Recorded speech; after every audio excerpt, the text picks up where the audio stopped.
মণিপুর ভারতের উত্তর পূর্বাঞ্চলীয় রাজ্য। ক্রমেই ভয়াবহ রূপ নিচ্ছে এ অঞ্চলের সহিংস পরিস্থিতি। জিরিবামে ৬ জন মেইতেই নারী ও শিশুর মরদেহ উদ্ধারের পর রাজ্য জুড়ে ছড়িয়ে পড়েছে ভয়াবহ অস্থিরতা। মর্মান্তিক এই ঘটনায় মণিপুরবাসীর শোক এখন রূপ নিয়েছে ক্ষোভের আগুনে। ইম্ফলের রাস্তায় নেমেছেন হাজারো মানুষ।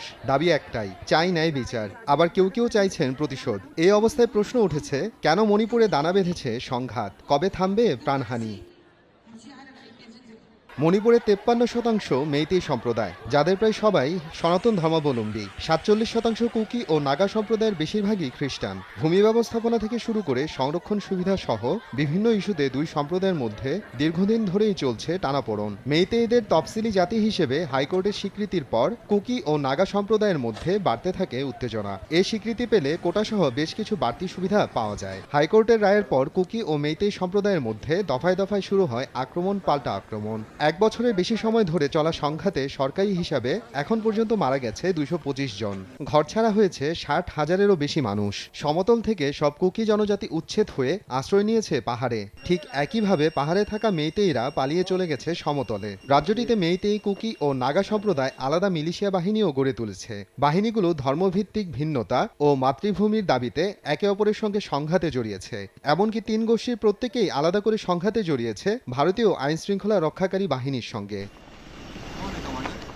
সম্প্রতি ৭ নভেম্বর জিরিবাম জেলার জাইরন গ্রামে কুকি সম্প্রদায়ের একজন নারীকে নৃশংসভাবে হত্যা ও ধর্ষণের অভিযোগে রাজ্য জুড়ে উত্তেজনা সৃষ্টি হয়। এরপর কুকি সশস্ত্র গোষ্ঠী জাইরন গ্রামের অন্তত ১৬টি বাড়ি জ্বালিয়ে দেয়। ৯ নভেম্বর বিষ্ণুপুর জেলায় মেইতেই সম্প্রদায়ের এক নারীকে গুলি করে হত্যা করা হয়। ১১ নভেম্বর জিরিবাম জেলার বোকাবেরা অঞ্চলে অপহরণ করা হয় ৬ জন মেইতেই নারী ও শিশুকে। সংঘাত তীব্র আকার ধারণ করে এই ৬ জনের মরদেহ উদ্ধারের পর।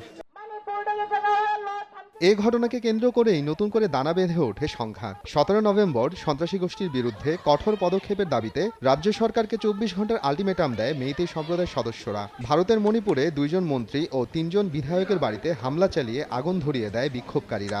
দাবি উঠেছে রাজ্যের মুখ্যমন্ত্রীর পদত্যাগের। পরিস্থিতি সামাল দিতে ইম্ফল, বিষ্ণুপুর, থৌবাল সহ ৭টি জেলায় কারফিউ জারি করে রাজ্য সরকার। এমনকি বন্ধ রাখা হয়েছে মোবাইল ইন্টারনেট পরিষেবা। সহিংসতার ঘটনায় ৪১ জনকে গ্রেফতার করেছে স্থানীয় পুলিশ। এছাড়াও সোমবার ভারতের রাজ্যসভার অধিবেশনে মণিপুর সংঘাত সহ নানা ইস্যুতে বাকবিতণ্ডার পরিপ্রেক্ষিতে ২ দিনের জন্য অধিবেশন মুলতবি করা হয়।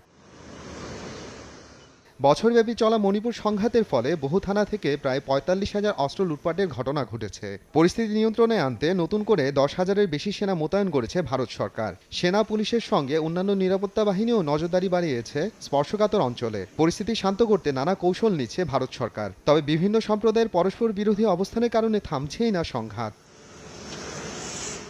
ভারতের প্রতিরক্ষা বিভাগ সম্প্রতি উদ্বেগ প্রকাশ করেছে মণিপুরে উন্নত অস্ত্রের ব্যবহার নিয়ে। কুকি ও মেইতেই উভয়ের হাতেই দেখা গেছে ড্রোন, ট্যাঙ্ক বিধ্বংসী রকেট লঞ্চার, গ্রেনেডের মতো অত্যাধুনিক অস্ত্র। রাজনৈতিক বিশ্লেষকরা মনে করছেন, মণিপুরের বর্তমান সংকটের জন্য বিজেপির বিভাজনের রাজনীতি অনেকাংশে দায়ী। মেইতেইদের হিন্দু এবং কুকিদের খ্রিস্টান পরিচয়ের উপর ভিত্তি করে বিজেপি ভোটের রাজনীতি করেছে বলেও উঠেছে অভিযোগ। অবস্থা যখন এতটাই জটিল, তখন পরিস্থিতি কোথায় গিয়ে ঠেকবে তা নিয়ে শঙ্কা ভারত জুড়ে। মোহাম্মদ আফরানুল ইসলাম, সময় সংবাদ।